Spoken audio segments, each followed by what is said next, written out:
The Satanic Mill by Otfried Preussler. The third year, 11, an offer. As winter approached, it seemed to Crabbit that time was passing more and more slowly. Indeed, after the middle of November, there were days when he had a feeling it was not passing at all. Sometimes, when there was no one near, he made sure he still had the ring of hair the singer had given him. As soon as he touched it in the pocket of his smock, he felt full of confidence. All will be well, he told himself, and somehow he was sure of it. All will be well. The master had not often been away of late. Did he guess that there was danger ahead? Did he suspect something was going on behind his back and he must be on his guard? Crabbit and Juro used the few available nights to go tirelessly on with their training of Crabbit's willpower. And more often Crabbit managed to win their trials of strength. As they were sitting opposite one another at the kitchen table one evening, Crabbit happened to take the ring of hair out of his pocket. Idly, he put it on the little finger of his left hand. When Juro gave his next order, Crabbit did the opposite at once and with astonishing speed and ease. "Why, your strength seems to be doubled all of a sudden," said Juro. How do you account for that?" "I have no idea," said Crabbit. "Perhaps it was chance. Let's think."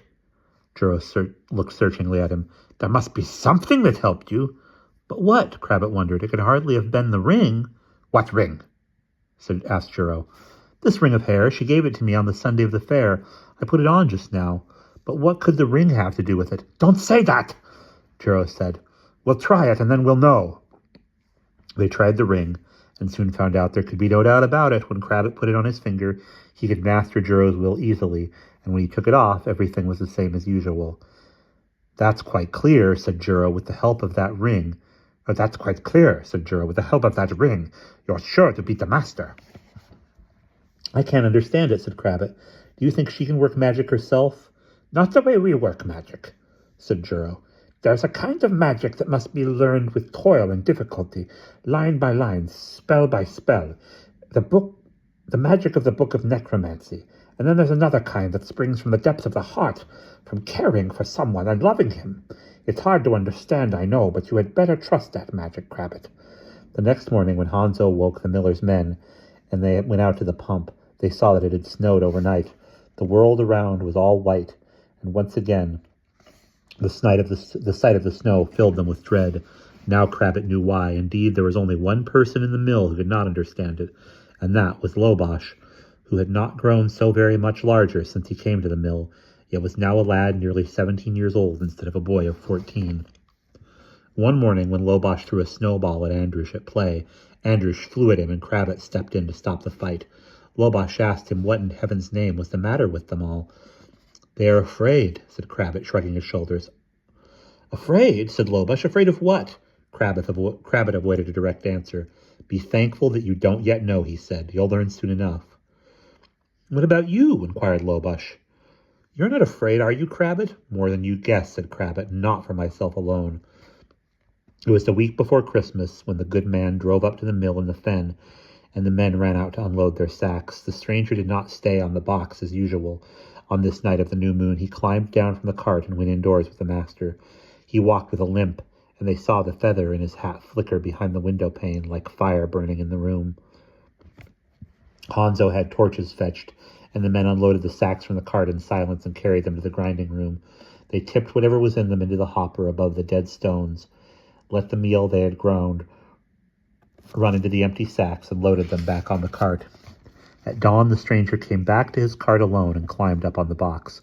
But before he drove away, he turned to the miller's men. "Which of you is Crabbit?" Coals of fire and bitter cold in one. "I am," said Crabbit, stepping forward. Suddenly he could hardly swallow. The driver of the cart looked him up and down and nodded. "Good," said he. Then he cracked his whip and away he went with his cart.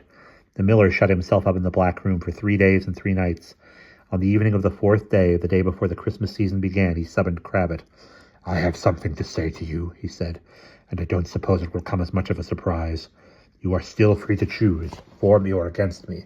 Crabbit tried to act as though he knew nothing. "I don't understand," he said. However, the master did not believe him. "Don't forget that I know you rather better than you may like," said he. "Many others have tried to set their will against mine over the years. Tonda, for example, and Michael, to name but 2. Fools, idiots. But you now, Crabbit, I'd have thought you were wiser. If you want to be the miller here after me, you're the right man." "Why, are you leaving?" asked Crabbit. "I've been here long enough." The master loosened his collar. "I want to be my own master. In 2 or 3 years' time, you could take my place and teach the black school.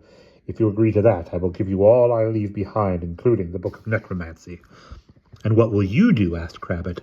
"I'll go to court," said the master. "I'll be a statesman, a marshal, a chancellor, to the king of Poland, maybe. It depends how fancy takes me. All the great lords will fear me, and the ladies will coax me to be their friend because of my wealth and influence. All doors will be open to me. Everyone will want me to advise him.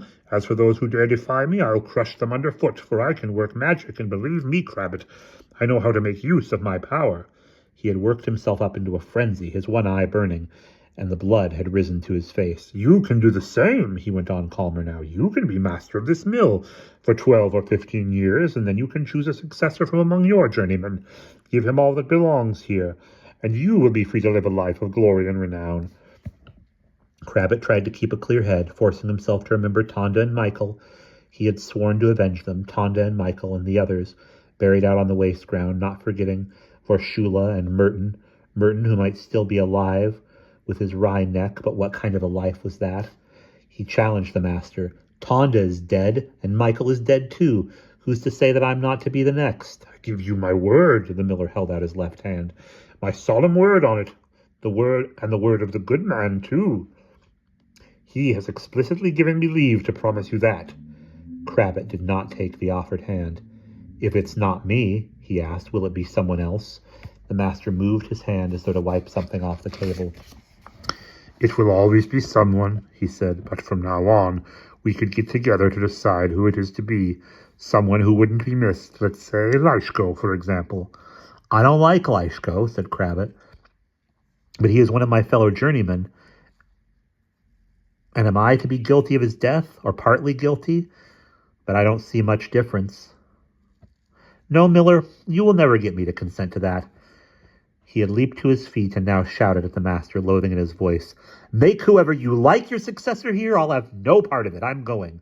The master kept calm. "You will go when I permit you. Sit down and listen until I am done." It was hard for Crabbit to resist the temptation to try the strength of his own will again, against the master's. Then and there, however, he obeyed. "I understand your feelings," said the miller.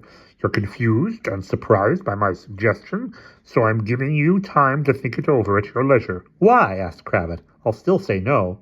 "A pity," said the master.